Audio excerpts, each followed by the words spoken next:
If more of you supported the show, I'd be less sick of podcasts. Blah, blah, blah, blah. Sending out good vibes. Blah, blah, blah. Good vibes. Blah, Good vibes. blah, blah. Good vibes. Good vibes. 108 breaths of deep gratitude and prayers for guidance and protection. And put on a didgeridoo and shamanic drumming track. Shivers or vibrations and stuff like that.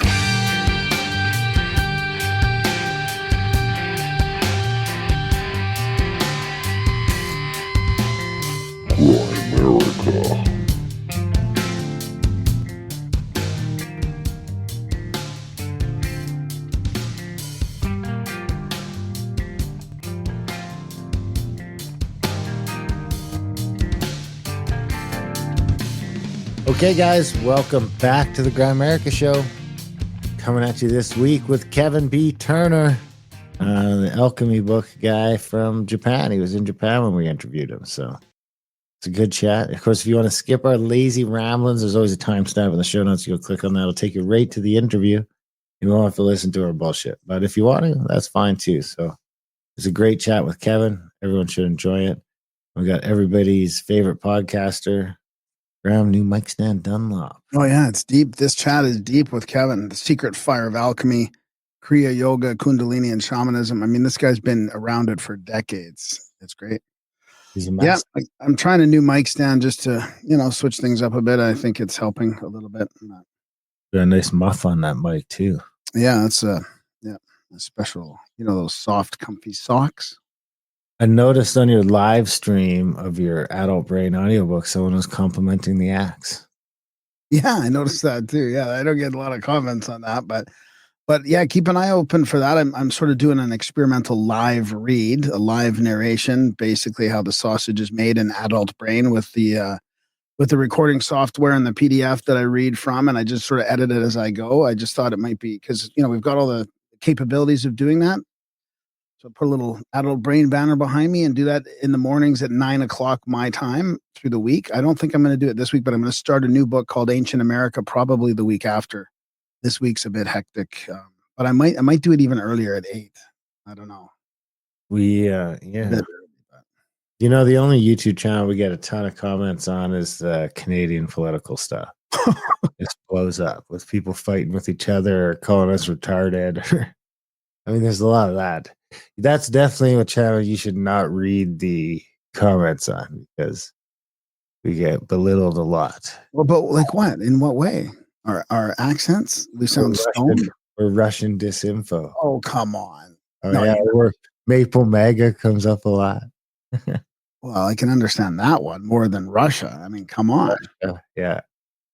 Or Trumpians. Why? Because we're not white. Because really? It's a bunch of carny bots. It's crazy. Wow, really? That's fascinating. Hard to rule out. Yeah. Anyways, keep your eye on the Adult Brain audiobook channel because we're up to 12,000 subs there. We're trying to make a go of that. So I'll be reading Ancient America. There's some cool pictures. It's like what did these scientists think of the mound builders and all these old societies back in the 1800s, like 1870s? There's a different take on it back then. So I feel like that would be a good book. Darren dug it out of one of our repositories. He's like, "Oh, we haven't done this one yet." I'm like, "Wow."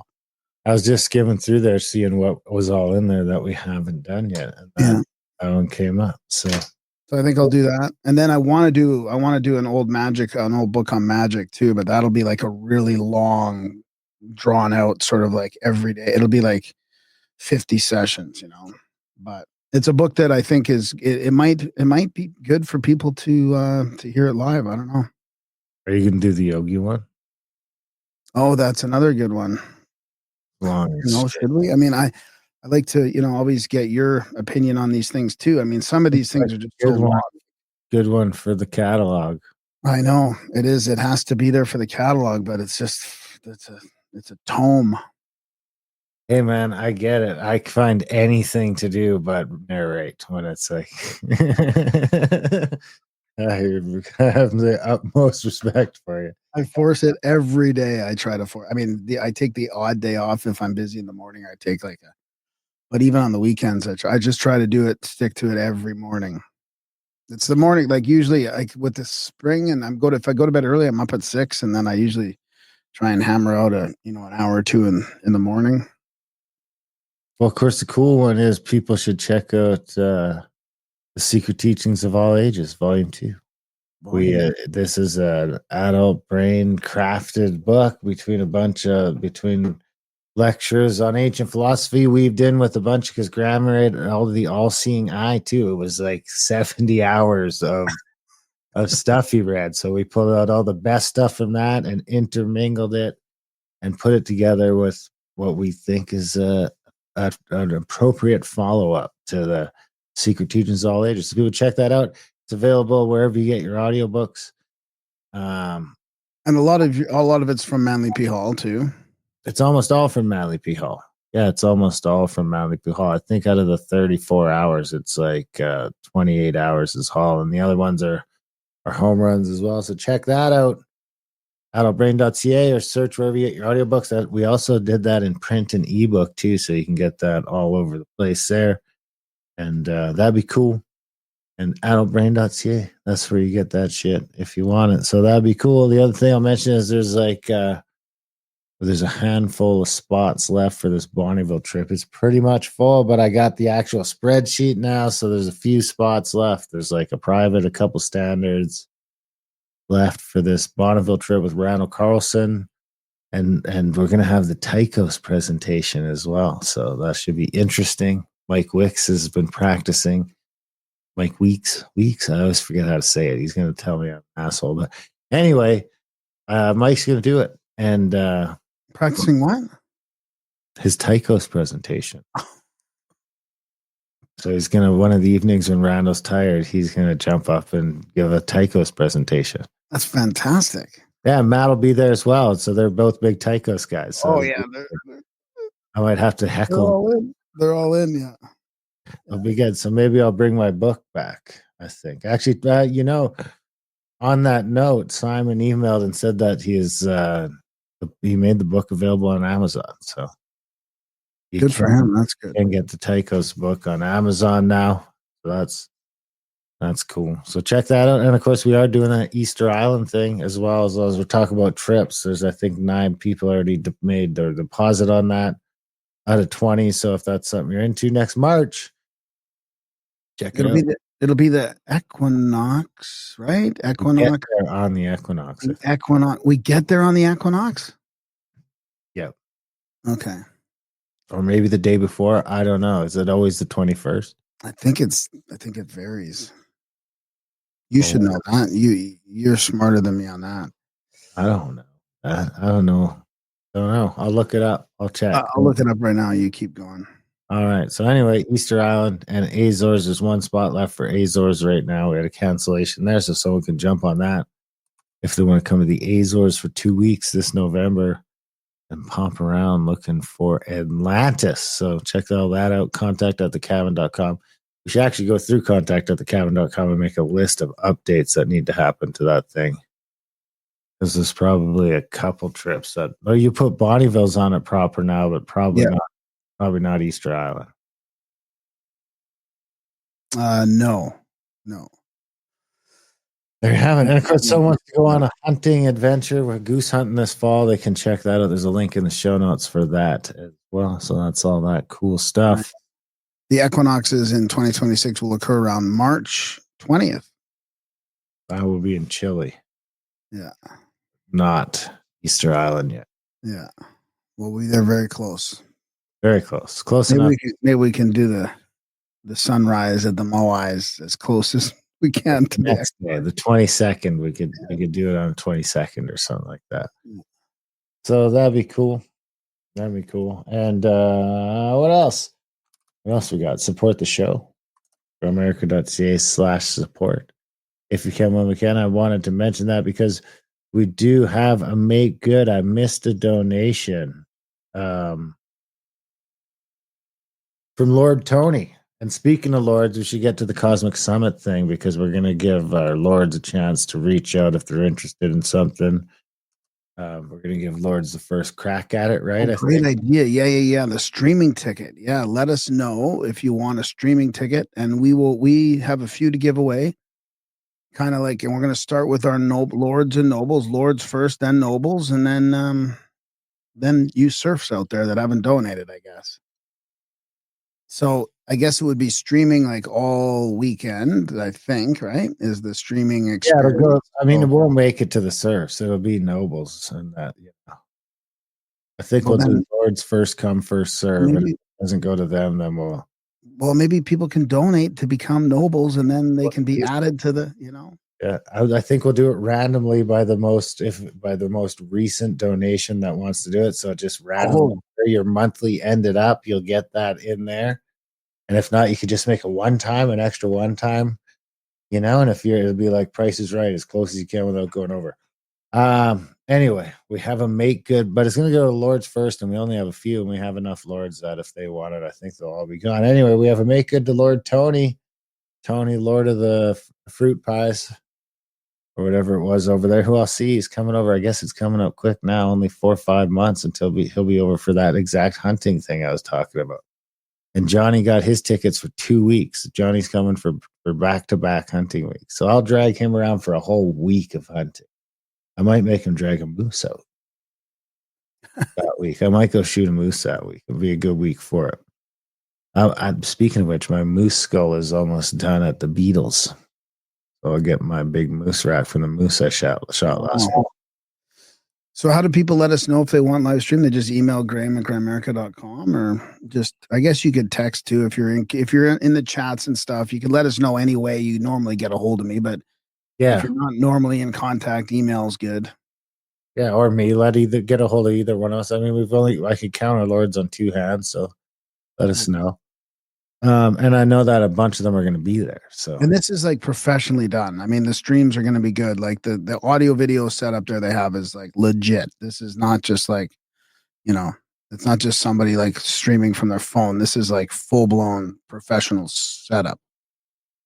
okay, from Lord Tony, there's a make good from March. It slipped through the cracks. Damn, boys, you both had proper jobs when I first met you. Now all you mob out there listening better get donating. Got to keep the roof of my November holiday home over Darren's head. Shout out to Paul, Trevor, Johnny, Miles, Adam, NTD, and James. Tony. You know, he told me to mention someone else too way back in the day, I think, and I forget who it was. His brother. What's his bro's name? You know what? Ugh.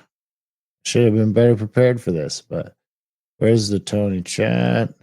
Here we go. Mr. Hunt, Coulter Wall. Okay. Where are we? I'm still going back. His brother Jamie, his little brother Jamie. Jamie's like a little mini Lord Fag. Hey, Jamie. Yeah, so all good stuff. Thanks. Lord of the Pies. Lord of the Pies is the best. That's what it was. The mulberry pies or whatever. And delicious, I gotta say, they're delicious pies. So thanks, Tony. I mean, I will see Tony in just a few months. If you want to come and hang out with us, click that link in the show notes. Or we should also mention, I mean, we are going to be at Cosmic Summit too. Like, we're not just, you know, if you want to go, we're going to hang out there, party there for a bit. I'm not going to party, but you know, lots of good guests. Go to cosmicsummit.com. And if you buy a ticket, put in Grimerica 25 and you get 10% off of that. I think we get a little bit of a chunk out of that. So, yeah, do it, man. Like let's show up. We got lots of friends there. There'll be tons of people hanging out, just like a contact. Yeah, little mini meetup. Yeah. We also want to say thanks to Ari Levine, who signed up for a monthly $5.55 a month. Thanks, buddy. We appreciate it. We couldn't do it without you. And another thank you out to Peter Hammer, who signed up for $3.33 a month. Thanks, Peter. Yeah, that's a decent week. Thanks, Tony. Sorry about the make it. Now you're a black fag or whatever. What is it on No Agenda in the black pie donation? You're a black pie. You're a black lord. Lord of the blacks. Anyway, thank you guys. So if you're a lord, get a hold of us. We'll get you that. We'll give you guys what we still got a couple months, so we'll give you guys like a couple weeks for you guys to listen to this and get through it. And say in a couple weeks, if we haven't heard from any of you, we'll open it up to the rest of the crowd. But you'll have to. It'll go by the seniority of the most recent donation. So gramerica.ca/support. Sign up for monthly if you can, when you can, or make a one-time donation, please. This is all we got. You guys are all we got. This is our full-time gig. Check out our audiobook stuff, adultbrain.ca, like we were talking about earlier. AmericaOutlawed.ca for our more controversial stuff. And if you're Canadian, you can check out our Canadian stuff at the alist.ca. Or even if you're an American and you want to see what your upcoming 51st state political situation is like, just check out the A-list. It's a shit show. You voted today, didn't you? I did. And guess what? There are pencils in the ballot boxes. They want you to use pencils. So I was like, well, this isn't going to get discounted if I do it in Sharpie, right? Oh, no, it'll be fine. There's no, but it just, like, why would they put pencil? Why on earth? Wait. Is there a theory here that they're erasing the one mark? Why would they want you to use pencils, dude? That's the craziest thing to me. Why on earth would you, what? His pens are running out all the time, and he got something like, this pen's not working. No, I know. I mean, I'm sure it's more economical, but I mean, it's kind of the most important mark people are making nowadays. Every idiot can figure out a pencil. Has this always been the case, or?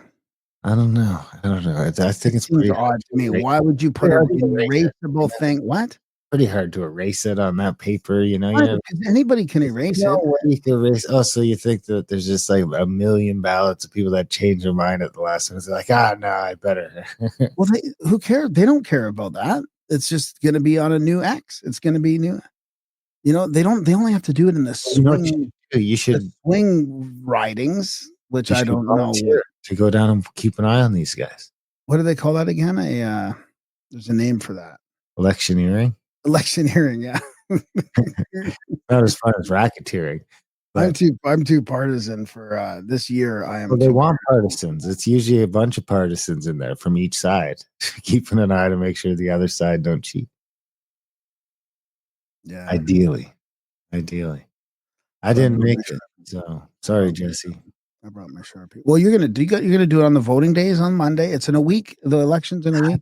Day. It's looking like a big. Oh, dude, you gotta come on. I mean, we're not really like we.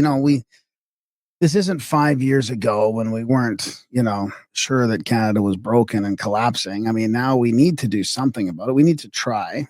I mean, the thing is, he's gonna win anyway. What? He's gonna win anyway. It's true. We are in the most. We are in the two regions where you're pretty sure of the result. Yeah. We're not in swing ridings or anything. So, yeah, that's a good point. But it's a point. Listen, I mean, enough people voted that they don't need mine. Oh, I would go. Listen, I would go, but it looks like we're going goose hunting that day with the outfitter. So it's going to be tough. I mean, maybe I'm not ruling it out, but if I'm up north hunting geese for the day, then it's going to be pretty tough to get in there. I just had my new blind come in today.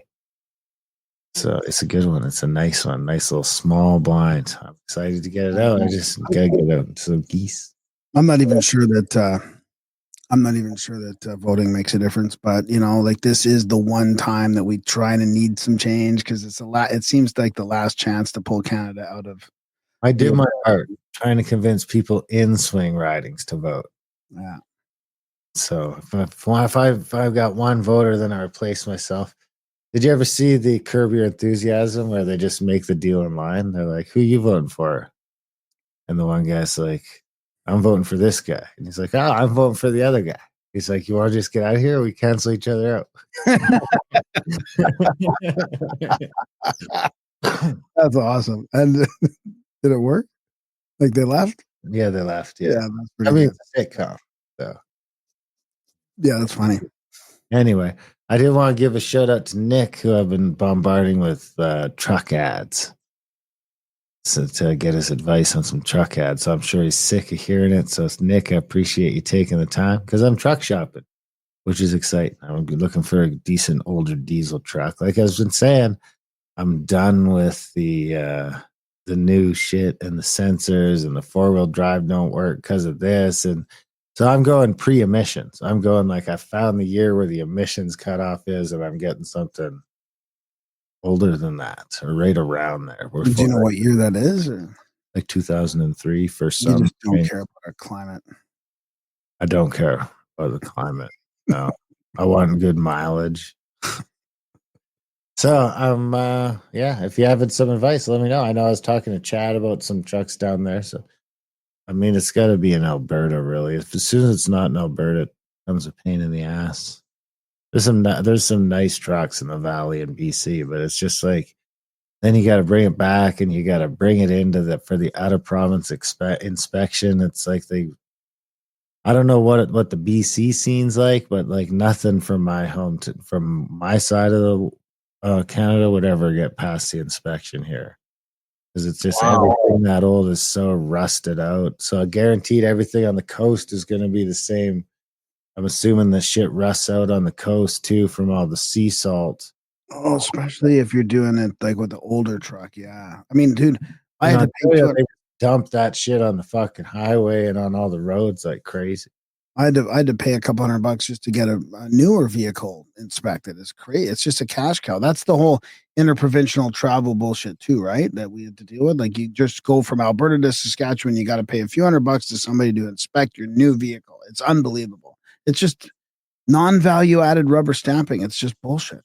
This is the kind of stuff that waste is full of government waste. But we do always get cool feedback, so I figured I'd throw it out there. I'm looking for I definitely want diesel. Do you want? I drive on the highway so much, it's crazy. Are you stuck on a type or? No, I'm pretty flexible. They all have their perks, you know. I was looking at, so I went down a whole rabbit hole of which ones are the most reliable of all time. And it's so that if you can get your hands on the 12 valve Cummins 5.9, that's the workhorse engine that's everywhere, right? That's the one engine that's supposedly a million miles out of it. It's apocalypse proof because it's all mechanically injected and everything like that. Nick's gonna call me a liar about a bunch of shit here, but that's my understanding. Is it's basically apocalypse proof because it's like completely mechanical. But then after that was that 7.3 that I was talking about buying before when you said I would never go back to an old truck. Remember on the show, you said it would never happen. Yeah. And it didn't happen at that time. You're right. But I might end up buying that truck now after all. So we'll see what happens. Did you see this guy going pretty viral on X here? He's making plastic waste and he's running diesel trucks off it. Is this black guy? Yeah. Naturejab.com. Oh, yeah, he's a character. Yeah.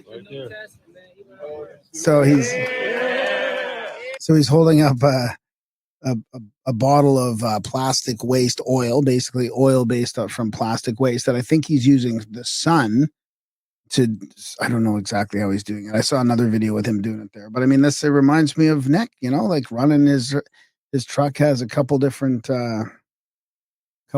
tanks, and you can just dump whatever oil in there and run it. So now there's a certain, I think there's a certain like mix of viscosity. Yeah, but it is some sort of waste oil. So I called this guy today about a truck, and this guy just starts yapping. I talked to him for like 5 or 6 minutes about it. We're not even really talking about the truck anymore. He's talking about all these other trucks, all these diesel trucks. Like he just really wants me to know that he knows about trucks.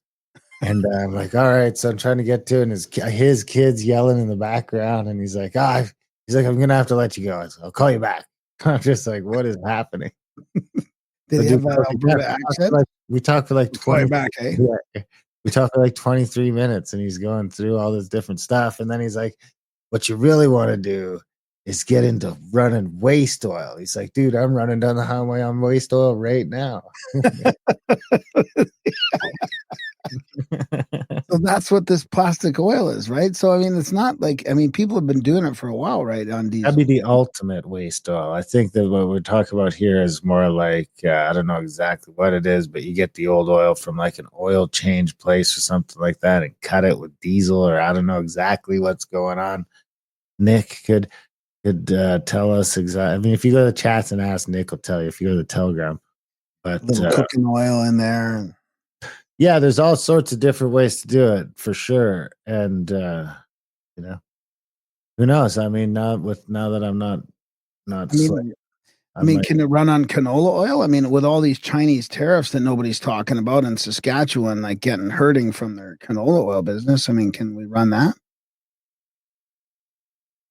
Maybe. I think that's more of a lubricant. Like, I don't know if Saskatchewan knows that the world, or not the world, but the U.S. is like very anti canola oil right now. I think most of their canola goes to China, doesn't it?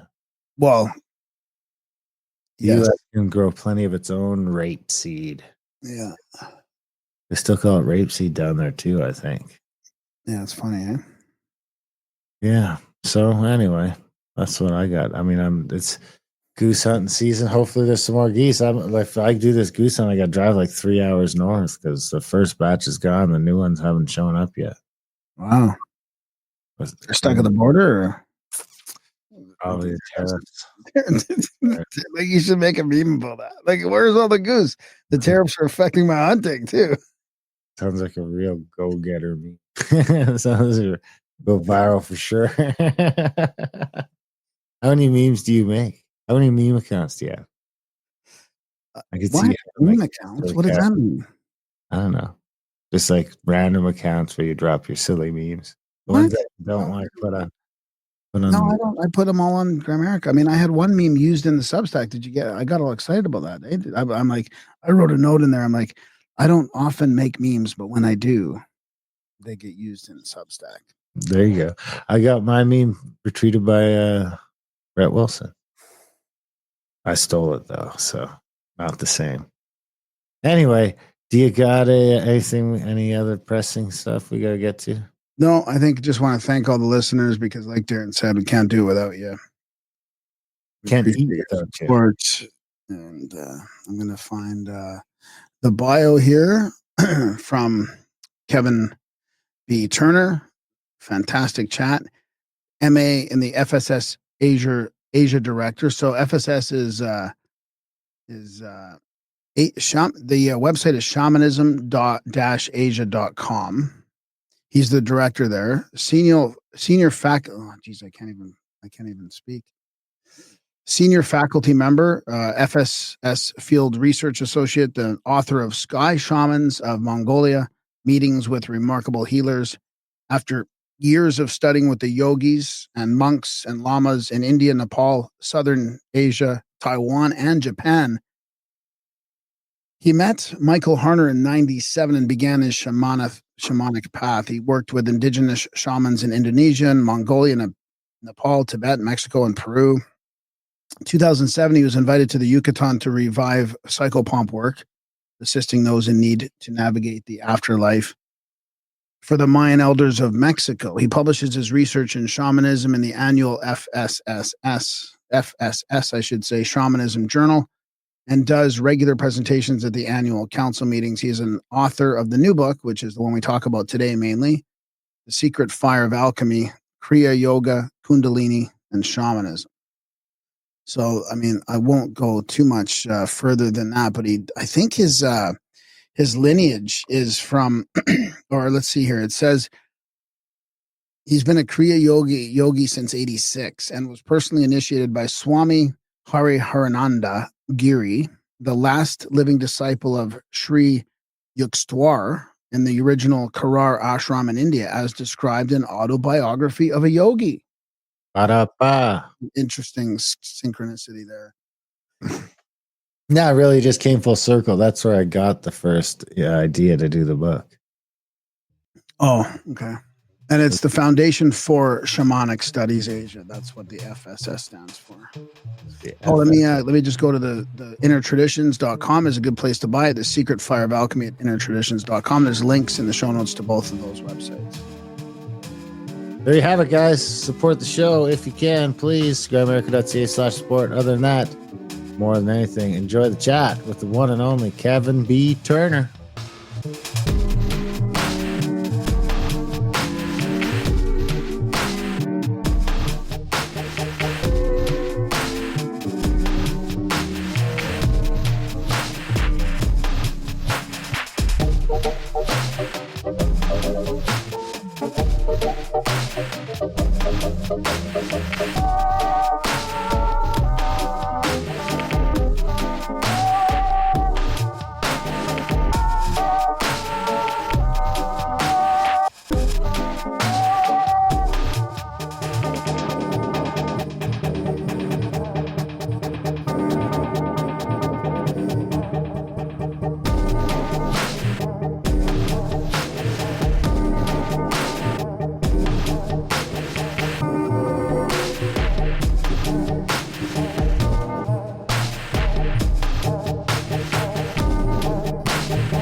All right, we are live with Kevin B. Turner. Welcome to Grimerica. We're going to chat about your book, The Secret Fire of Alchemy, Kriya Yoga, Kundalini, and Shamanism, and of course your journey and anything you want to talk about. So welcome to the show. Thank you. Good to be here. Yeah, this will be a lot of fun. We've talked a little bit about this kind of topic over the years, but it looks like you've had quite the journey and the experience. Up to this book. So, I mean, where do you want to start? Do you want to start like a little bit about your history and stuff and how you kind of met your guru and stuff many years ago? Or the book details 15 years of my life from 1982 to 1997. Okay. But really details a project that started 400 years ago and across 4 or 5 lifetimes. Wow. When did you figure that was going to be a part of it? Well, I didn't know. It was slowly revealed in dream states, dream initiations that I could only find analogies in alchemy. I discovered most of the alchemical processes later, but when I was in it, I was just in it. But when I found those correlations to alchemical initiations, it eventually led me to Asia, led me to study Tibetan Buddhism, Dumo, Heat Yoga, Kundalini Yoga, and then eventually Kriya Yoga of Sri Yukteswar of Yogananda, of the famous book Autobiography of a Yogi. So I studied and was initiated in Sri Yukteswar's original ashram in India, where Paramahansa Yogananda was. And now I teach shamanism. So I Kriya Yoga, but it is my personal practice, and it has been a huge part of my life.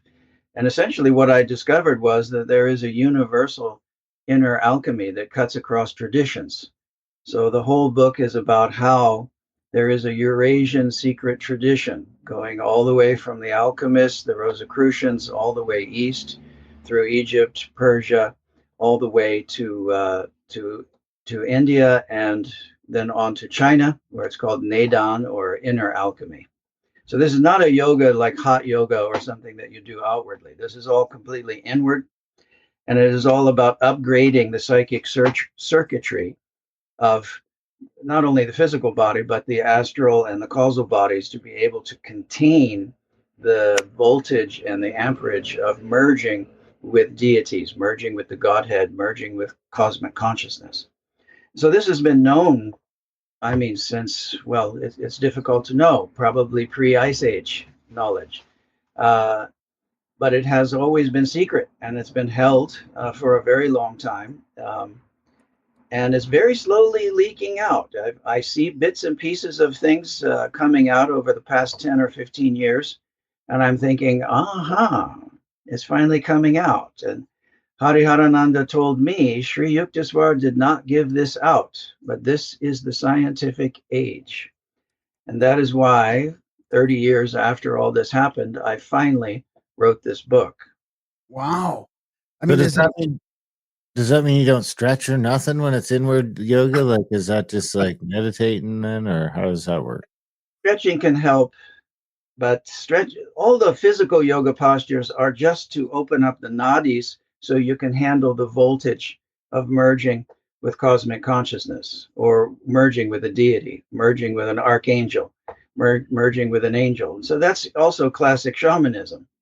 So, in a sense, shamanism underlies all the spiritual traditions. Shamanism probably goes back 100,000 years at least, which would make Hinduism, Taoism, Buddhism newborn babies compared to shamanism. So, shamanism was the beginning of all this. And the shamans realized, what do I need to do in order to be able to contain the power, the spiritual vitality of merging with these spirits?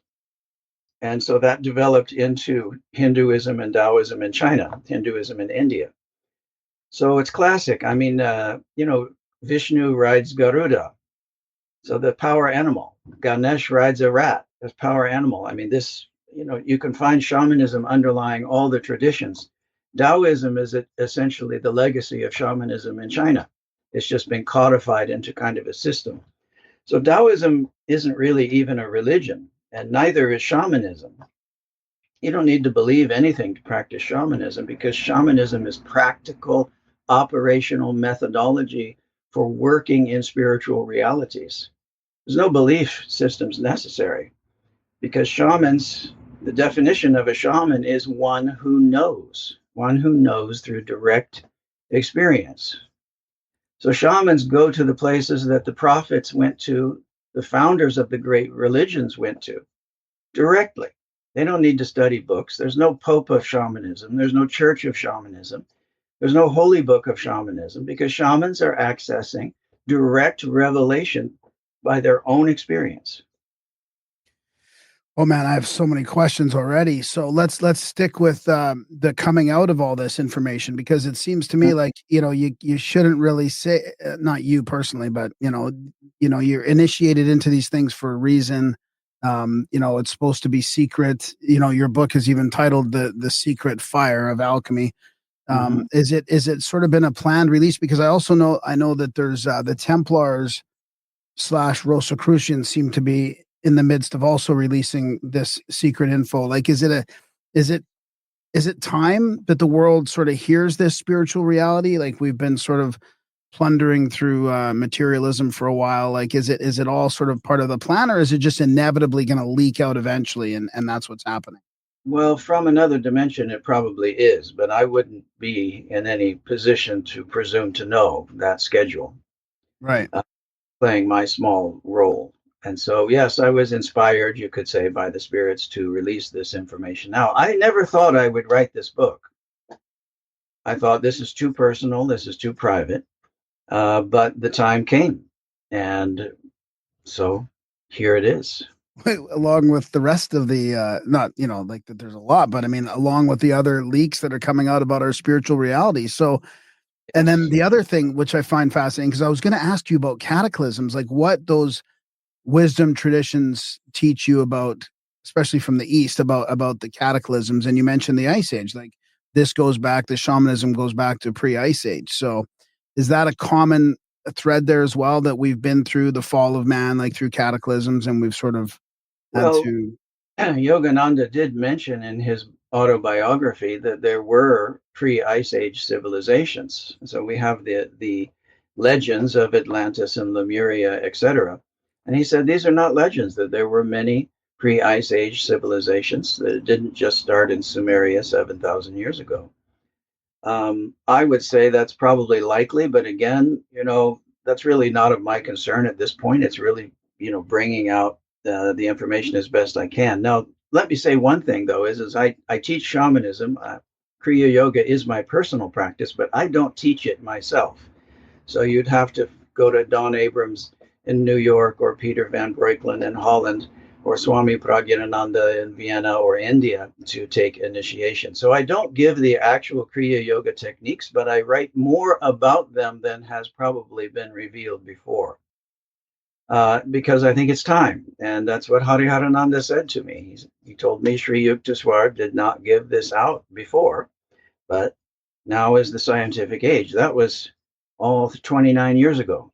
So I had to wait 29 years, but that's a short time in the long view. Short time in the yuga. So what are some of the things that you're revealing that? I mean, what are some things that people need to know or should know about our spiritual reality that would sort of blow their minds, or things that you've even experienced personally that, because I Sure. always find this Eastern stuff so fascinating, Just especially curious. the Read the book. yeah. Did you read the book? No, I didn't. No, we didn't get it yet. They sent it No. to us, but it didn't show up in time. Oh, it never showed up. Oh, so you have no idea what's in the book. No, What? usually it's pretty good. Usually they get them to us ahead of time, but I've been waiting for the shipment and it didn't show up. You should have let me know. Well, here it is right here. Well, we figured it's best to have you on anyways, because I do like to prep and read books and listen to stuff. But I mean, we're so Oh, busy now too. So, I was assuming you knew what I was talking about. well, I mean, usually I do. Usually Darren comes in cold, but Oh, okay. Graham's got a pretty good idea what you're talking about anyway, though, because he's read all the old books and he's been sort of dipping around it. I haven't been initiated, but we've read a lot. Like, we've done a lot Okay. of work. No worries. But now I know you haven't read it, so I can alter my conversation here. Okay, good. Yeah. Okay, so wow, where to begin? There's 47 chapters in the book, which over a 15-year period. I'm not sure where to start, but essentially I'm connecting the alchemical Rosicrucian connection with the Asian traditions from the inside, though. So it's not an academic book. I am an academic. I was a tenured professor north of Tokyo. I've published lots of academic papers. I've written many papers on shamanism as well. This was not really meant to convince academics. This was written from the inside by an initiate. And my initiations in alchemy started at age 21 in 1982. And as far as I can tell, there's very, very, very little information about that. And I'm quite sure you have not read anything like this book before. Okay. I've read everything. Okay, hang on. Let's get into the definition of alchemy then. What you're talking about, spiritual alchemy, like, because when people think of alchemy, there's a whole bunch of different definitions floating around people's minds. I'm talking purely about spiritual alchemy. Now, there is a relationship between the other alchemies, the medicinal alchemies, the spagyrics, the tinctures, and metallurgy. The transmutation part, yeah. Well, the transmutation spiritually is transmuting the actual physical body, the etheric body, the astral body, the causal body, to be able to contain the power of cosmic consciousness. So that's the real key. Now, what is interesting is that metals are very vulnerable to alteration by consciousness. So it is quite common for silverware to bend on the table around me by itself without any intention or without any touch at all. And I would say that is a partial result of alchemical initiations, as well as Kriya yoga, Tibetan Buddhism. There's 6 chapters on Tibetan Buddhism where I'm in the Himalayas with Tibetan lamas. And I connect also the Dumo practices to alchemy and to Kriya yoga, as well as to the Taoist alchemy practices. What about a more practical practice or definition of spiritual alchemy? I mean, we've talked about that a little bit, about transmuting sort of emotions through the centers of your body. Maybe your chakras. The way Gurdjieff has his 5 centers: the Right. head, the chest, and there's you can bring in negative emotions, negative stuff, transmuted into love, that type of thing. Is that part of it? Not the alchemy that I'm talking about, but it's all related. There's also a later development, kind of a mythopoetic aspect, which really Carl Jung sort of, I would say, projected onto alchemy. I think he did not understand at first that alchemy was actually an internal psychophysiological transformation, that the real primal matter is the physical body. And although he did say that alchemy is the yoga of the West, and by yoga, I don't mean the hot yoga thing that you see on TV. I mean the internal yoga. Yoga means to yoke your consciousness to the Godhead. That is merging. So that takes a tremendous amount of preparation, because otherwise what happens is you burn out. Can you plug a toaster directly into a nuclear power plant? No, it'll just fry, it'll melt, it'll explode because its power capacity is too low. So this is the goal of all shamans as well as the saints and sages, is to transform themselves to be able to contain the power. That's why many shamans, saints, and sages, they shake, they vibrate, because it's a little bit like driving a car at top speed. The car starts to shake. But if you can transform the car into a Ferrari, it doesn't shake even when you're going 250, K an hour. So that is the goal. That is how yoga got started. Yoga was all about preparing the body. And it's when all the shamans in old India got together, compared notes and said, well, I do this and I do this. And if I eat this way, if I clean my body in this way, I can contain more power so that I can merge better with the deity or with the Godhead. Now, Carl Jung, I think he was much more onto things than he let on, but he developed this big psychological system, which is valid in its own way, but it is, to me, not the original alchemy. The original alchemy, he talked about the progression of humanity is the incarnation of the deity, or something to that, very close to that. And many people were mystified. What on earth is Jung talking about? I think he lost it. And what he meant is the incarnation of the deity in us. So the whole process, in a sense, is we are embodying higher self. And if you keep going up, higher self is the deity. Higher self is the Godhead. Higher self is cosmic consciousness. So the goal of any spiritual path is going to be ultimately embodying that cosmic consciousness, which is enlightenment. But you can also say that, then ethics, compassion, morality is all just natural. It's not something you have to force on people. It's something that we simply know, because there's no difference between you and me. We are in oneness. Does this change what happens after you die then? Is this a goal for after death or while you're alive? Well, alchemy is mostly for while alive. However, certainly in shamanism and alchemy and Tibetan Buddhism as well, we can learn to navigate the afterlife before we die. In fact, when Plato was on his deathbed, his students asked, what can we do? What's the best thing for us to do while still alive? And he said, practice dying. And some were probably mystified by that. But when we practice dying, we learn how to navigate the afterlife. So in shamanism, I beat this drum. People can go into the theta brainwave pattern immediately. They can go into the transpersonal realm directly, awake rather than asleep as we usually are. And we can explore the afterlife realms before we leave the physical body. We're all guaranteed at least one full out-of-body experience in this life at the end.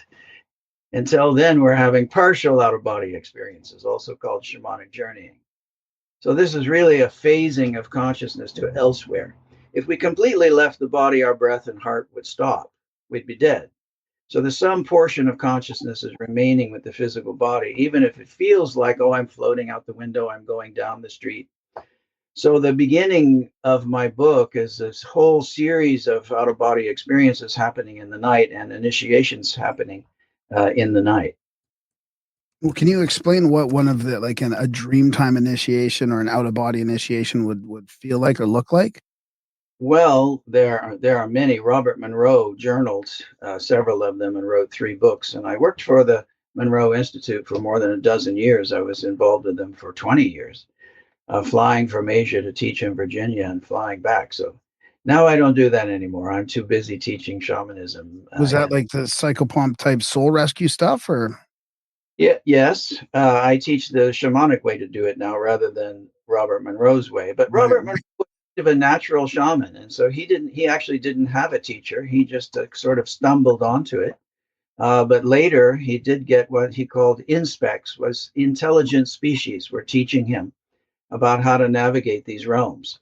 But he didn't actually go into the afterlife transcendent realms until quite a bit later. I think he was mostly journeying in the middle world, which is kind of a dodgy area. We are in the middle world. This is called the pain world, the confused world.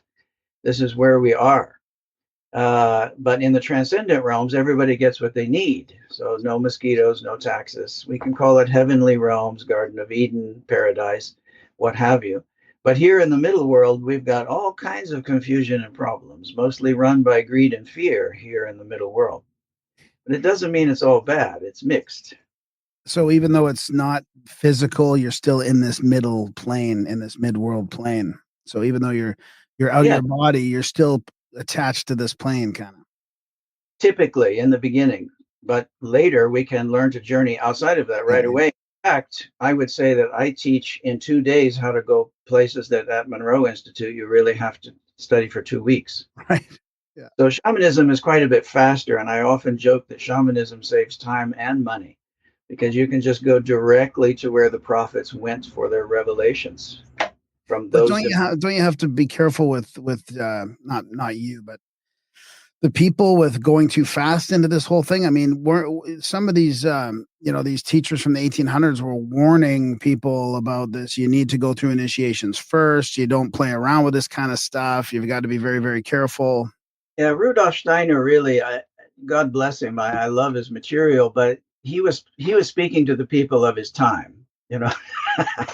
And when I mean, we're talking, the 1910s, the 1920s, which was the time that Yogananda actually went to California, was 1920, and people were unable to even sit on the floor at that time. And so he had to move very slowly.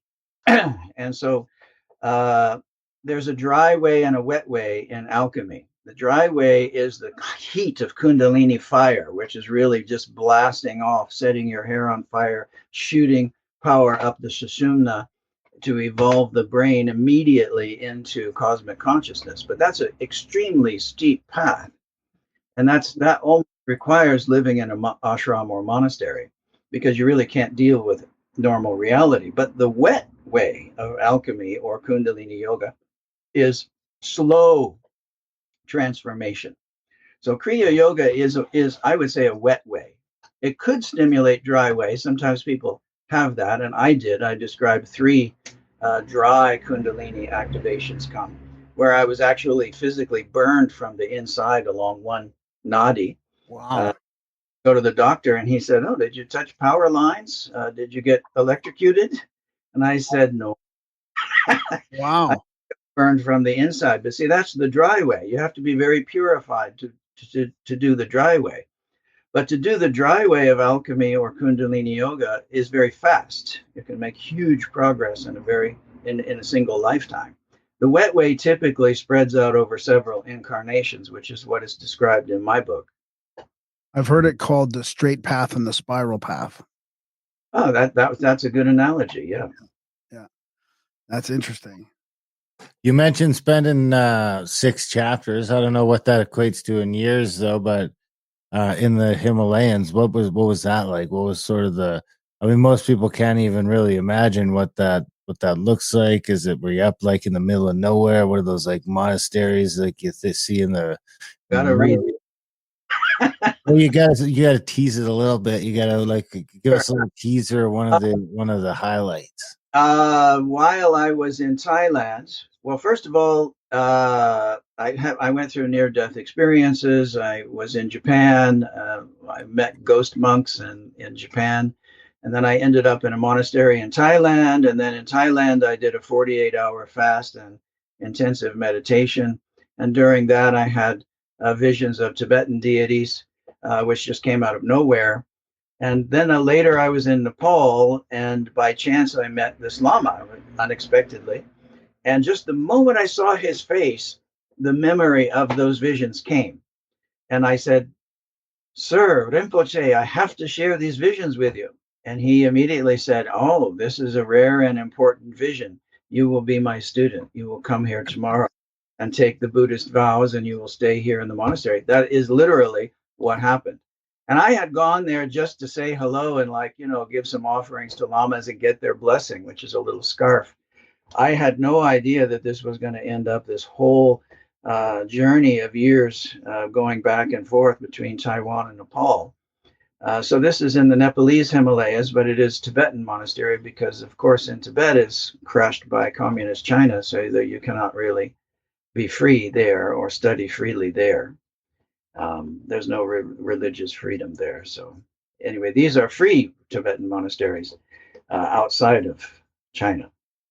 Is there, I mean, I'd like to ask a question from the chats. Ian is asking, speaking about Tibet, is there any truth to the stories of Tibetan monks levitating rocks and such from chants and music in your experience, or you Yeah. know, even beyond that, like any kind of supernatural experiences that might get people to? Oh yes, several. Well, one just there is a chapter in there where I was eating breakfast one morning, and suddenly the whole wall began to vibrate. I mean, physically, this was a concrete wall, and the whole wall is vibrating, and the table I was sitting at was vibrating, and it was a monk chanting on the other side of the wall, and it sounded like a bull elephant that drank several hundred liters of soda and was belching. I mean, it's totally supernatural. I mean, no human being could normally make that kind of sound. And and the wall was physically, I mean, I could see the wall shaking, and my whole body was shaking. And I was thankfully on the other side of a concrete wall, or I might have just, my hair might have caught on fire. I don't know. But then I thought, aha, this is how they moved heavy stones, was through mantra. I did not learn those mantras. They're extremely dangerous. They're very well kept within the tradition, because can you imagine if you could use a mantra and knock a building down? Can you imagine? So your ethics have to be extremely high. Your compassion has to be extremely high. You have to be a very developed, I would say, close to sainthood position before they're going to teach you anything that powerful. That's fascinating. That's kind of what I was getting at with sort of some of the theosophical. There's another one. I had to get up at 5 a.m. every morning and meditate in my cell. And Shamar Rinpoche, who's the number 2 in the Karmapa Kagyu sect, was in the room above me. He was my teacher. Well, it was freezing every morning. I mean, I'm in the Himalayas, so at 5 a.m. it's absolutely freezing. And I got up anyway and meditated. But one morning it was especially cold, and I thought, oh, I have a brilliant novel idea. I'm going to just lay in bed and meditate. Well, immediately I just fell asleep. But then I lifted out of my body, and I thought, oh, okay, I'll sit in lotus position out of my body because it's much easier, right? My knees don't hurt in the astral body. But then I looked up, and there was somebody saying, hey, psst. And I looked up, and my Lama was leaning through the ceiling in his astral body. And he said, get back in your body, wake up and start meditating. Wow. So I goes, oh, I'm busted, you know. So I got back in my body. I sat up, and boy, I didn't miss any 5 a.m. meditations anymore. But there was also a doppelganger experience. I was studying with him at Nagi Gompa, which is up on the ridge of the Himalayas overlooking the Kathmandu Valley. He went to Europe for a couple of weeks. I left, and when I came back, he still hadn't returned yet. And I thought, oh my, maybe he's back at Swayambhu, which is called the Monkey Temple in Kathmandu, if you're familiar with Nepal. And I thought, oh, I'd better go back there. And I asked everybody on the mountain. I said, where's Shamarpa? And they said, oh, we haven't seen him. And he should be back in Nepal now, but he hasn't arrived back again. So got my backpack. I started to go down the mountain. But then I looked up, and then the stairs up to the upper monastery, Shamarpa was there on the stairs, waving at me with this big, silly grin on his face, which is very uncharacteristic for him. He was the highest ranking living Lama at that time in that sect, in that school of Tibetan Buddhism. I looked up at him and I waved back, and I started to walk toward him, and he just bolted down these stairs and disappeared into the kitchen behind the monastery. And I thought, what was that? And so I went running into the kitchen, and there's only one door in and one door out. That's it. There's only one door.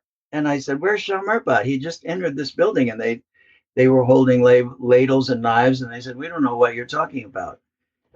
As I was scratching my head, and I thought, well, that was definitely Shamarpa waving at me.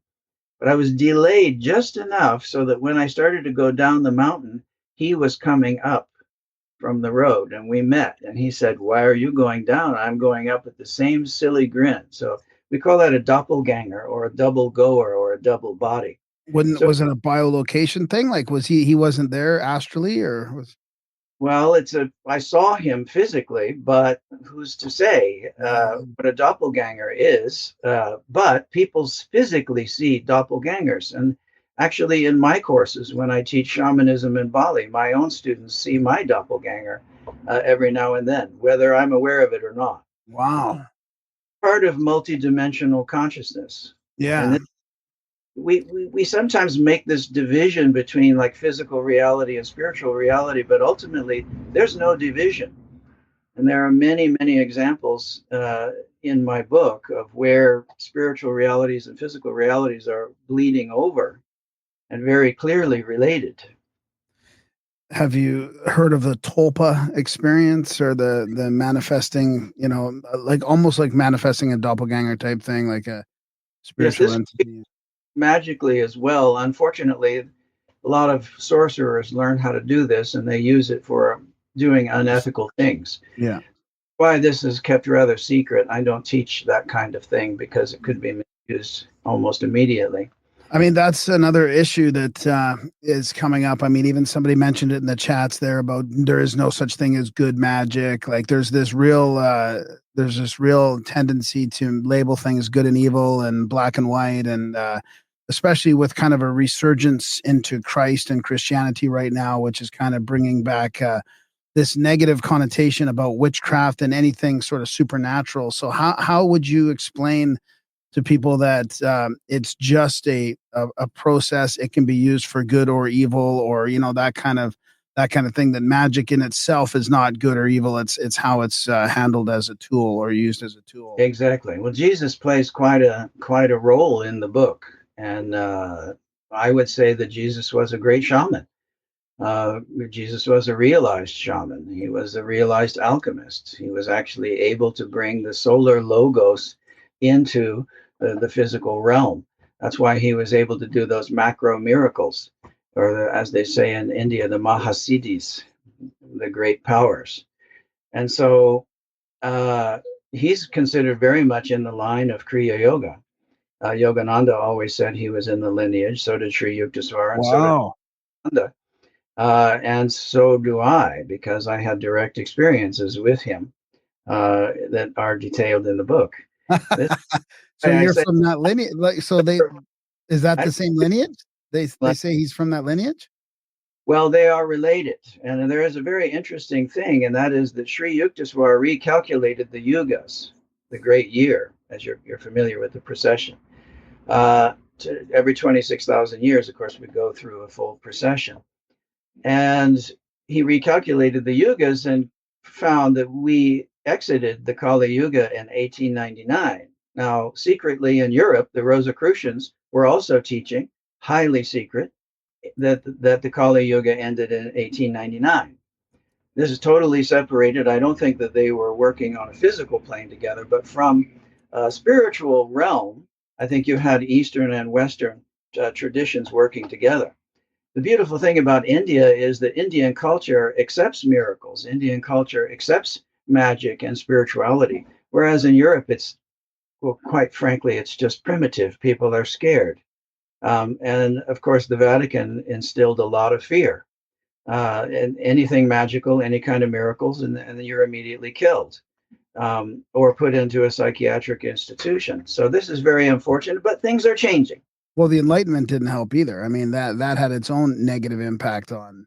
Yes, I mean, Michael Harner often says that there was basically an agreement during the Renaissance that because the church just could not stop science. I mean, there were too many benefits with the medicine and engineering and clean water and all of these good things. They said, okay, we can't stop science, but at least we can divide it. So they said, okay, you scientists, you do your thing, but leave anything spiritual up to us.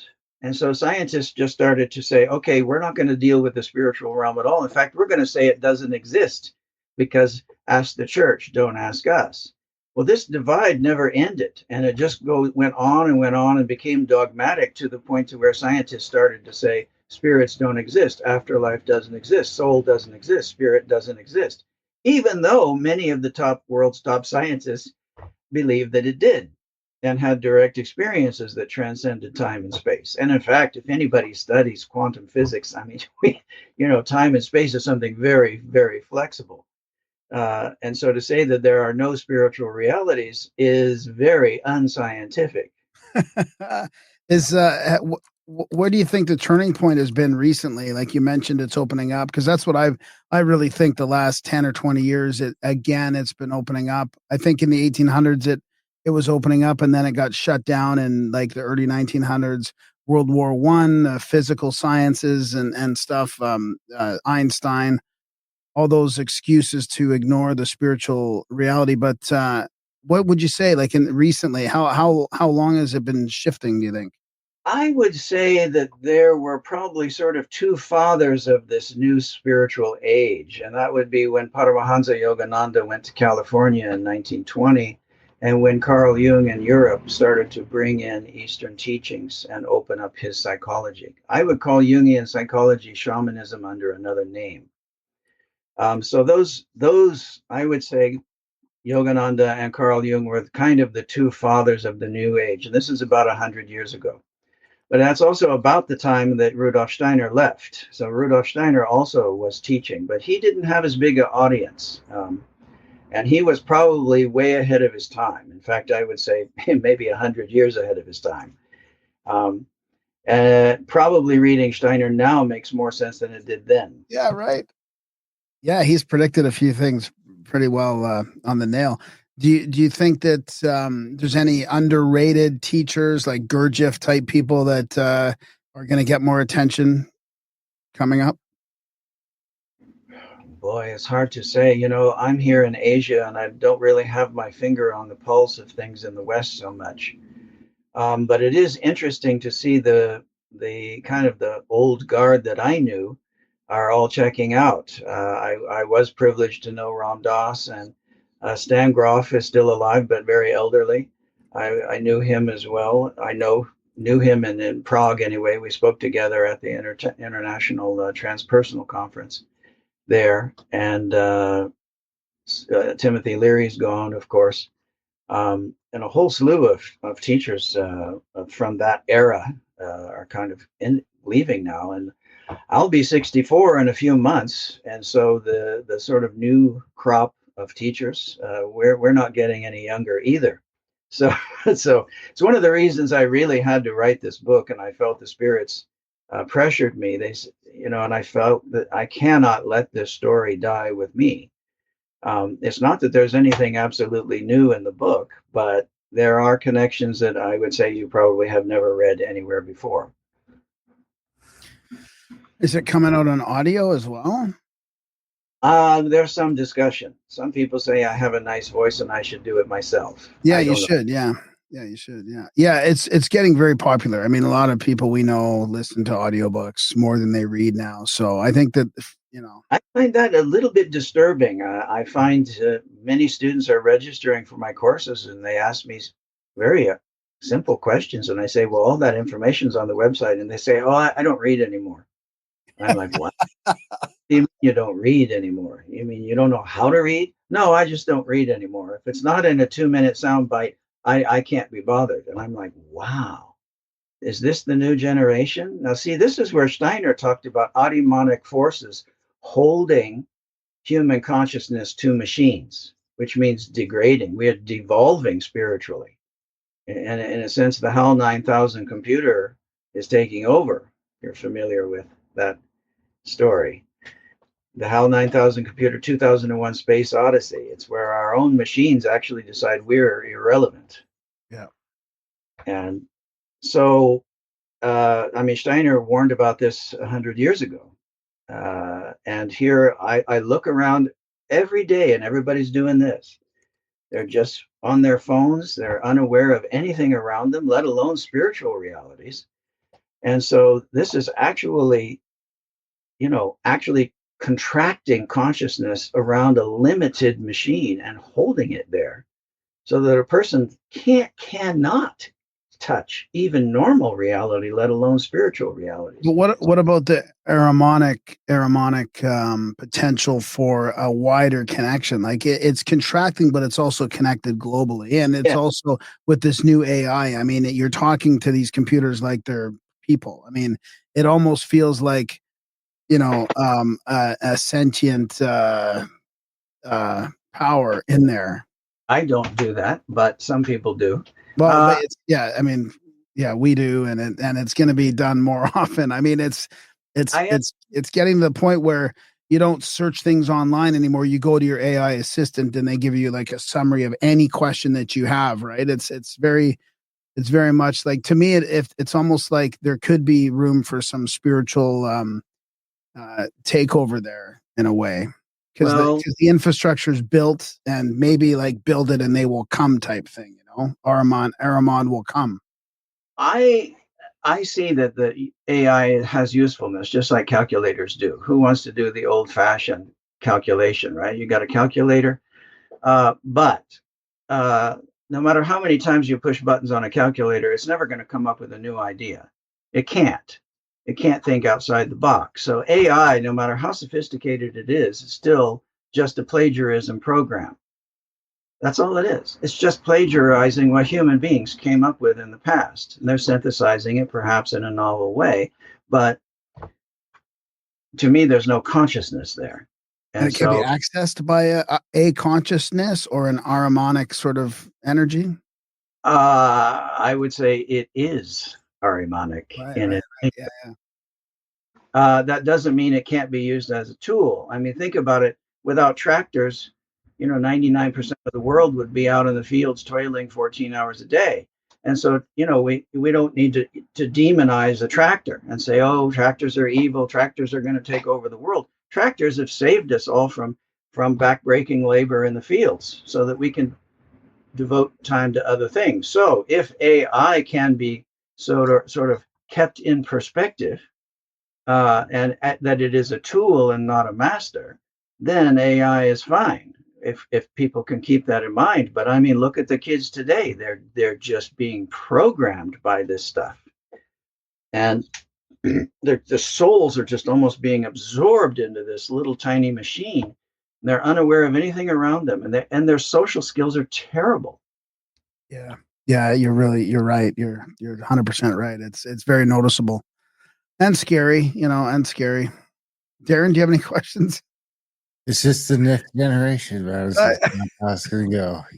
I'm sure, like, it does seem worse, but the AI is I mean, I don't know about talking to, but it just makes us all, I guess, a little more capable if we're paying attention. Maybe you can get a little more done, but it can't be. You can't miss. I don't think it's going to get much farther than it is right now. I think it's sort of. It's almost reached its potential other than mimicking it. Like, I think plagiarism's a good word for it, because even when it's not plagiarizing, they have the new ones, they might be able to redo things and do research, but it's still just regurgitating stuff we've already done. They've got other ones that you can turn on and do a bunch of repetitive motions on your computer, and it'll copy all that. It'll copy. You can have it sort of redo this things for repetitive motions, but it does kind of boil down to plagiarism at the end of the day, I suppose. What you've been sort of over, and it sounds like you've been over in East Asia for a long time. Do you come back over to this side quite often, or do you find the it's a little slower living over there? What's the allure? Is it just the teaching aspect? Well, that's a hard question to answer because I'm director for Asia for the Foundation for Shamanic Studies. So I teach in 7 different Asian countries. So it's almost impossible to answer the question. Right now, I'm so busy, I don't come to the West very often, but I do go to Europe every now and then to do some research in alchemy because that's where the old books are found. Um, But mostly, I mean, the alchemical tradition, as far as I can tell, is gone. It could be that the Rosicrucians and other secret societies have kept back some of these practices. Um, I know that some are displeased. Some of this is coming out because it's waking people up, and their privileged positions are in danger. But others are saying, "Hey, this is what we're supposed to be doing. This is compassion. This is ethics. We're all in this together." And so every human being has the right to wake up in the matrix, wake up from the matrix. But see, the archons, I mean, the lords of the world, the ones who understand the matrix and how this all works, they like their position of power. So they like it that people are cattle and half asleep because they're easily manipulated. And so they don't like these kind of techniques that I write about in my book that are waking people up. But they are also admitting that the time is changing. We're in the Dwapara Yuga now. Things are actually improving, even though they don't always look like it. I think that things will get better. There will be a golden age. Might take a century and a half to get there, but that's nothing in the long run. That's just an incarnation or two away. So it's not really not far away. Okay. Life is like the blink of an eye. Same thing with an incarnation. Have you been to any of the real alchemy? Not real, I don't mean it like that. I mean physical alchemy, because Prague has that Yeah. alchemical history. There was a conference there recently last fall that seemed super fascinating. Um, there is a resurgence of study in alchemy. That Carl Jung really actually kickstarted a lot of that because he was connecting it to psychology and to spirituality. He wasn't so much concerned with metallurgical or chemical alchemy. Certainly, it's there. The Chinese alchemy, there's a lot of obsession with living longer, but it's not living longer just to live longer. It's living longer so that we have more time to complete the wet way, which means we have more time to gain enlightenment if we live longer. I mean, Tibetans and Indians will often say it takes many lifetimes to reach enlightenment. I mean, the Buddha was not enlightened in one lifetime. He did, hundreds of lifetimes before of spiritual work to build up to that moment. He sat under the tree and dropped the story of himself. So things are not in isolation, even though they appear to be. There's a long string of trajectory going back through time. But I think alchemy has a real importance for energy, for physics, because I think it's not just about metals and stuff, but it's about molecules and Yes. like they don't want to call it alchemy; they'll call it something else, like cold fusion or whatever. But it's alchemy. Well, it's part of the structure of the matrix. We are in a dream densified dream. But any physicist can tell you that this is all consciousness. Yeah. There's actual physical reality here. It appears to be physical reality, but all physical reality is made of these building blocks that don't actually exist. Because when you get down to the atomic level and the subatomic level, all of a sudden you just get that there's just a wavering, there's just a vibration, there's nothing physical there. The smaller you go.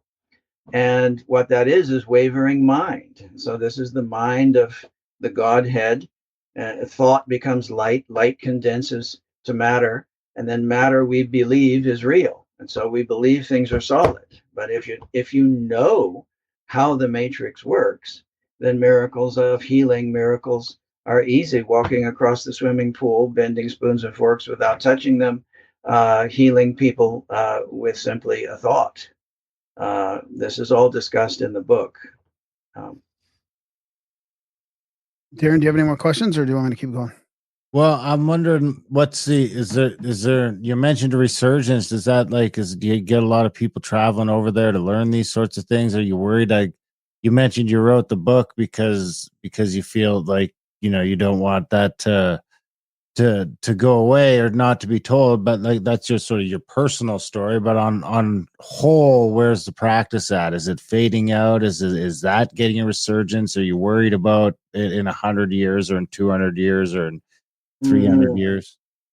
Come and go, and it was one of the reasons why I wanted to make a record of this, because most of the academics that I know who study alchemy, they've never been initiated.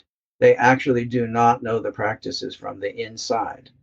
And so they're stumbling, they're blind. Yes, they're wonderful academics and they've done their research and they've got PhDs and they've got libraries of stuff behind them. But if you've never been initiated, you can't possibly know what true spiritual alchemy is. And so, in a sense, I'm a rare bird because I was initiated in the Kundalini yogas of the Tibetans, and I was initiated into sixth Kriya as well, Kriya yoga. And so I can't give those practices directly. You have to get them from a Kriya Yoga lineage holder. But I wrote about them and I related them to. So that knowledge existed in Egypt, in the Arab world, and in Europe at one time. I suspect it was lost. And that's why I have beautiful books about alchemy, but the poor scholars, they have not been initiated. They simply do not know. But, it's not arrogance. I'm not looking down my nose, but I mean, how can you know the code if you've never been initiated in the code? So they're blind. It's unfortunate, but I hope my book will revive actual practices. Is this is some of your work involved in the Tibetan Book of the Dead and getting through the Bardo and like what happens after you die? Like, is there a practice that you need to, teach or work on yourself that kind of gets you through to that next one where you don't, Yes. isn't the goal to not come back? I'll be teaching this next week. Oh, Yeah, I teach it all the time. I just taught it in Cambodia at Angkor Wat just last month. So this is a 2-day course called Dying and Beyond. We used to call it Death, Dying and Beyond, but we changed the course title to Shamanism, Dying and Beyond. This is where we explore the afterlife and where we begin to learn to navigate the afterlife. So once we learn how to navigate the afterlife, that is what the Bardo is, Bardo Tadol, the Tibetan Book of the Dead. Bardo means between two, Bardo. So between death and rebirth. And once we learn what the processes of what's going on between death and rebirth, then we can start saying, oh, I'm going to make different choices in my different incarnations because I feel like I want to move to a higher level school and I don't want to stay here in kindergarten on earth forever. Or if I do come back here, then I'm going to come back here out of compassion, which is what the saints do. They come back here because they know it's tough here and they want to help us. So they take incarnation here. But shamans are able to actually contact help outside of the matrix. So to use matrix terminology, shamans can go talk to Trinity and Morpheus outside of the matrix at any time because they know how to shamanically journey. But this, how to shamanically journey has been suppressed, desperately suppressed, but it's coming back with a vengeance because I'm teaching hundreds of students and thousands of students are being taught in Michael Harness courses around the world how to get out of the matrix. how do people find that? Do they go to shamanism-asia.com or? That's I'm director for Asia, so that's Foundation for Shamanic Studies Asia, but there's also FSS, Foundation for Shamanic Studies America, FSS Europa, FSS Latin American in Spanish. It's all over the world. So if you want to come study in Asia, you can go to shamanism-asia.com. If you want to study in America, it's shamanism.org. And Europe is, well, you got to look it up, FSS Europa. I think it's EU.en. Okay. EU.en, I believe, but Okay. you can look. Yeah, people can find that. Do you think the Book of the Dead has stood the test of time? Like, do you think it's pretty accurate? Well, there's a chapter on that in the book as well, so that'll go into much more detail on that. I would say it is very relevant. The problem is that it's a bit culture bound for the time, but I would say it's one of the most shamanic aspects. And it comes directly from India. It comes from Padmasambhava, who was Indian, not Tibetan. So when we say Tibetan Book of the Dead, it's a bit of a misnomer. It's actually the Indian Tibetan Book of the Dead, or Indo-Tibetan would be better. It's just that it went into Tibet and survived, whereas in India went through many, many shifts, and the Moguls came in and kind of destroyed everything. So fortunately, Islam did not reach Nepal or Tibet, and so there wasn't all that destruction. What about Egypt as far as shamanism goes and the afterlife, their focus on the afterlife and the NDEs and I guess to kind of actually I'll leave it at that because I've got another question that'll just confuse everything. So yeah, about I guess about Egypt, is it very similar? Is there any crossover or is that a completely different sort of philosophy? I would say the Egyptians were shamans extraordinaire. And in the Egyptian Book of the Dead is another version of how to navigate the afterlife. And that's one of the reasons why they painted it on the inside of the king's tombs, so that the king would be able to navigate. But presumably, they would have had that knowledge long before. So usually, by the time they have to paint it out, is the time that the knowledge actually was beginning to be lost. So Egypt is very interesting in the sense that they started out extremely highly developed out of nowhere and then actually degraded. Um, and so this would lead one to think that Egypt is probably a legacy of an earlier civilization that was highly developed. And then people, in a sense, lost it. As Yeah. the Kali Yuga came in, their consciousness levels dipped down, and they couldn't even remember how to navigate the afterlife anymore. And eventually, even lost the knowledge of why the pyramids were built. Which, to an initiate, it's absolutely obvious why they were built. They were initiation chambers. There's nobody buried in the Great Pyramid. There never was. The academics are lost. They're just lost. They have no idea what Egyptian spirituality actually is. But if they practice shamanism or other esoteric practices, they can begin to learn. It'll change. We're still in the dark ages. Yeah, yeah, that's fascinating. No, we totally agree with the whole Egypt thing. I mean, it's obvious physically there as well. And even the Book of the Dead, one of the earliest writings, talks about them finding thousands and thousands of articles and vases and all kinds of stuff from earlier. So there's Yes. definitely even, evidence of them finding this stuff. Hmm. So how would that initiation chamber work then in the Great Pyramid? I mean, can you Well, can you expand on oh, that a little bit? Is that like a sit in there with resonance and go out of body? You're harnessing the power of the pyramid type thing? yeah, it's going to be in part two of Secret Fire. But essentially, if you have the opportunity to actually lay in the initiation chamber in what they call the king's room, the king's chamber. There's no king ever buried in there. There's absolutely no evidence there was ever anyone buried there. And it was certainly not built by a single king to be buried there because it took centuries to build. And so, but if you have the opportunity to lay in that uh, and go into certain states of consciousness, you will receive an initiation. And so I was lucky. I was in Egypt on 9/11, 2001. Wow. And I was actually I was on a boat going down the Nile, and I saw over the sky, just like this subspace disturbance, Captain, to use Star Trek terminology, going over like a gray wave coming from the northwest, coming from Europe. And I think it was just the news of 9/11 was just affecting human consciousness like a wave, and from, of course, New York to Europe and down to Egypt. And I thought, well, what is that? I just felt this depression. And it was like, oh, there's a disturbance in the force. I didn't know what it was. I went out into the front of the boat and I was just meditating. And I thought, something has changed. Wow. Something is in the air. I don't know what it is. The next day, the boat stopped at a little village.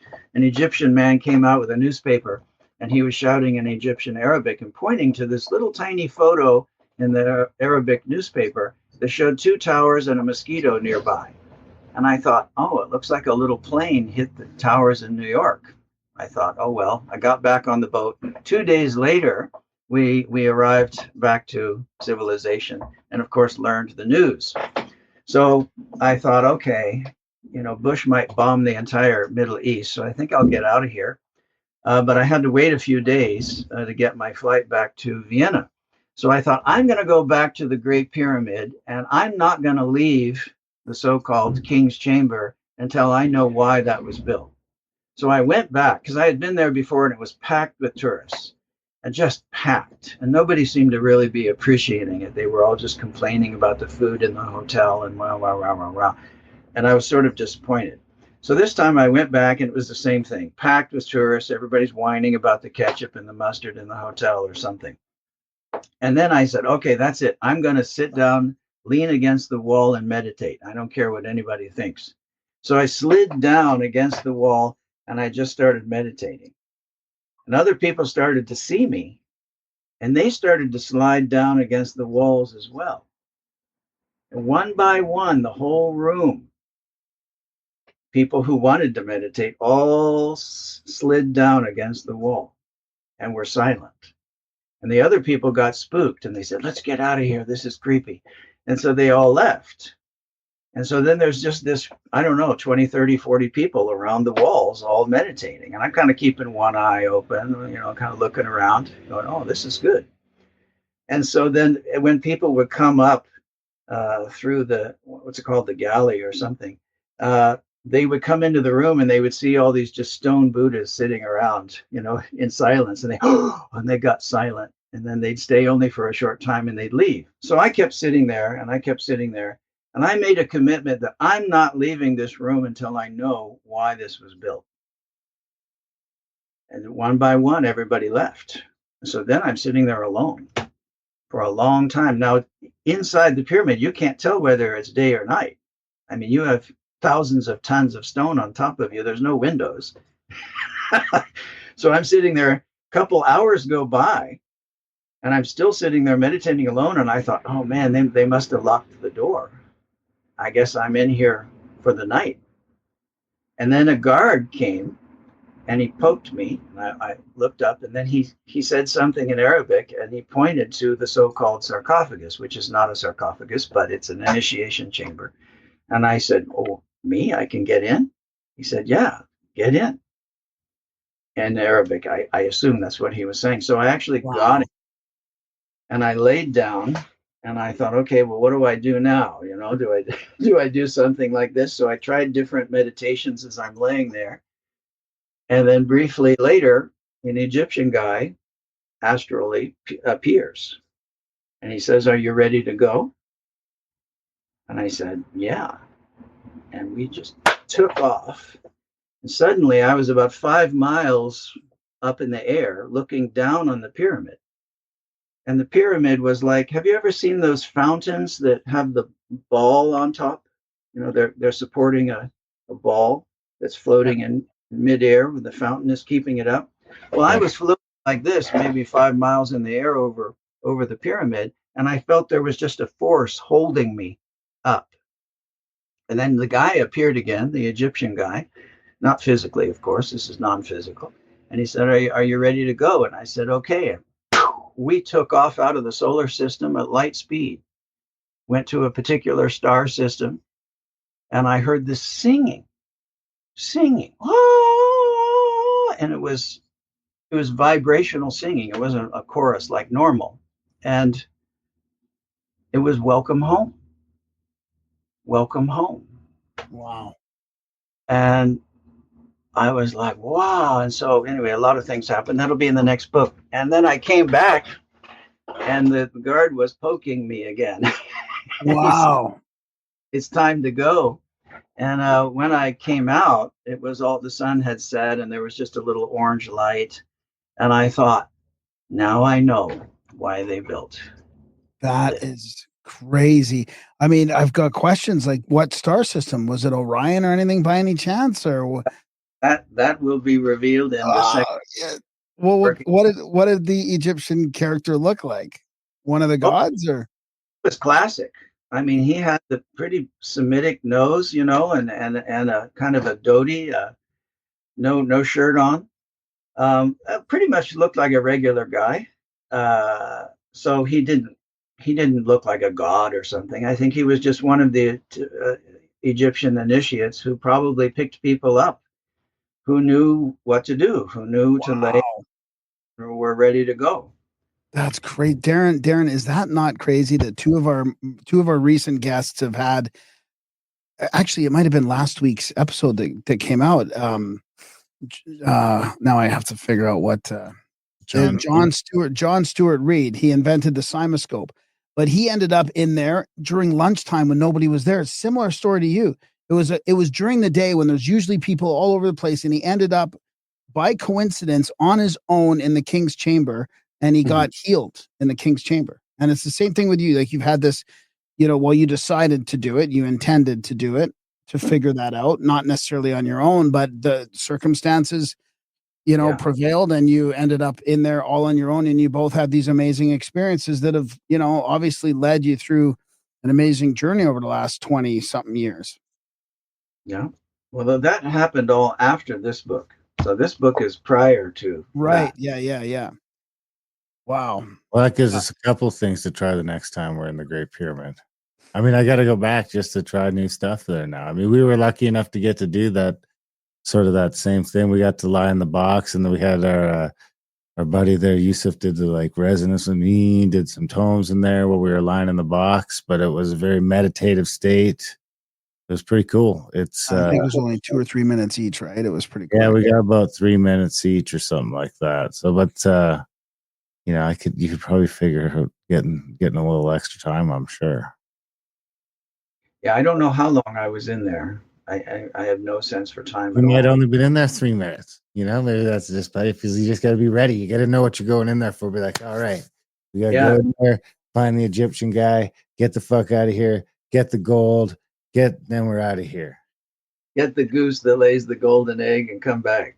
That's right. Before the giant wakes up. Kevin, this has been fantastic. We appreciate you going across the pond over from Japan and to sunny Alberta. I bet you, are you on the west coast or the west side or the east side? I don't know where it is. Well, I'm near the lake in the center of the western part of Japan right now, but I'll be in Bali in a few days. So I think that's decent weather on the west side of Japan, right? Is that the good side or the bad side? Foolish, but the cherry blossoms are just falling off now. So I'm still wearing a sweater. It's quite cold. But no snow. No snow. We just crawled out of winter here, so we're the sun's shining. We're having a good time. We appreciate you doing this in the morning. It's always a pain to do it in the first thing in the morning before you start your day. Yeah, show us the book. Tell us where we can find them all too. You can buy any bookseller in the world has these, and there is also French translation of the book on Mongolian shamanism. There will be a French translation of The Secret Fire of Alchemy as well coming up. Any bookseller, they're from Inner Traditions. This is from North Atlantic Books. This is from Inner Traditions. What's that one there? Oh, that's the Mongolia one in your other hand, right? Yeah. And so 2 different topics completely. But the book I'm working on now will be part 2 to this. So Secret Fire part 2. You should come back on when that one comes out. Sure. Or I'll come back. You guys read the book. Yeah, and I'll listen to it when you do the audio. You'll have audio book. a lot more questions. Yeah. I read for my job every day, so it's hard to fit in extra reading. I love being able to listen to something. So they didn't send us the booking. So. Maybe you guys can give Inner Traditions the hint that I should. Kevin has a nice voice, and he should do this. Oh, for sure, yeah. They owe us one. We just did an audiobook for him for free. So there you go. Yeah. Well, Kevin, this has been great. So, do you have a website? Do you have social media? Is there any place people can follow you, track you down, annoy you? www.shamanism-asia.com. shamanism-asia.com. Everything is there. You can find out about me, about my courses, about my books, about my papers, about my interviews, and I'll be posting this interview there too as soon as it goes up. Do you do online courses too, or just physical? I did during the pandemic, basically to keep everybody sort of, progressing through the pandemic. But after the pandemic, I returned to in-person only because I believe they're more powerful. Yeah, I mean, totally. Well, Kevin, this has been great. We appreciate it. And we will get the book eventually. It will show up here in time. You guys haven't got it yet. I'm amazed. I thought North Americans would have it first. It's only coming from. We're in Canada, so we're in Canada. So not that far away. We got to get over the new Iron Curtain, the new Iron Curtain of between Well, Canada. it was published 4 months ago, so I'm And then amazed. it's got to get across provinces. That can be. Well, quite a plus journey. not only that, they tend to send them out to us in batches. So I'll get like 10 books at a time, and then 10 more, and then 10 more. So Well, I'll let him know that you never got the book. yeah, tell them, give them shit. You tell them what the hell. But I Okay. look forward to doing this again. And like you say, you're going to do another one. So we'll have you on again. And this has been great. If you find yourself in the Western Hemisphere again, let us know. Okay. Thank you. Thanks, All right. Kevin. Take care. Have a good day. Yeah. And that was a chat with Kevin B. Turner all the way from sunny Japan. What'd you think? Oh, that was fantastic. Yeah, that was fun. I guess it's not always sunny. I mean, that's what is always. I wonder if Corbett's still over in Japan. We should have him on again. Yeah, we should. But yeah, big thanks to Kevin for coming on the show. We encourage everyone to go out and get the book. Check it out. Big thanks to him for getting up early, coming on the show. Big thanks to you guys for listening. Even bigger thanks if you choose to support us over at grimerica.ca/support.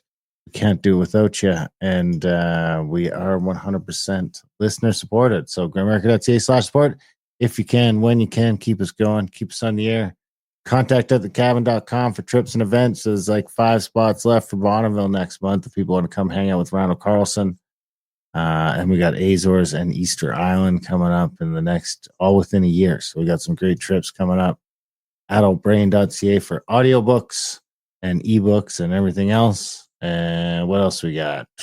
AmericaCBD.com for all that fun stuff, all that great stuff. I mean, check out our Adult Brain audiobook YouTube channel. Give us a like and subscribe. If you're Canadian, check out the alist.ca and GrimericaOutlaw.ca for our other crazy podcasts. The stuff that we can't talk about here and we can't put on YouTube. And we didn't put here. It's a little more controversial usually and just that sort of thing. Other than that, we love you guys. Thanks for listening. Oh, yeah. If you want to go to Cosmic Summit, use Grimerica 25 and we will see you there. Other than that, we love you. Thanks for listening. And we will see you next week. I'm walking gingerly through the rat race. Take a look at the big old smile on my face. Kicking around down by the pool of narcissists. The people are many, they preen themselves, oh how they navel gaze. Somewhere over that hill, the gloomy skies cease to exist. I'm climbing that hill, I pass by and pity the poor Sisyphus. I go into hyperdrive, turn into a beam of light. I'm strolling down a static electric avenue. The people are predictable, they say good morning, how do you do? When out of nowhere, a randomly pure angel in the crosswalk bumps into me. And in doing so, knocks all the evil and all the wind out of me. And it's black as tar, ugly as ever, and of no apology. This angelic mama sings heavenly of the truest theology. Together we're a seraphim dream, forever young with no chronology. 1,000 years from now we'll be written into ancient mythology. We go into hyperdrive, turn into a beam of light. Can you tell me about the view up there? It's sparkling remarkably, the air is crystal clear. Well, please won't you tell me what it takes to transcend this place? A little bit of heart and a whole lot of soul. Take a look at the big old smile on my face. As my angel says, dance with me and your life will never, ever, ever be dull. I go into hyperdrive, turn into a beam of light. Turn into a beam of light. Turn into a beam of light. Turn into a beam of light. Turn into a beam of light. Turn into a beam of light. Turn into a beam of light. Turn into a beam of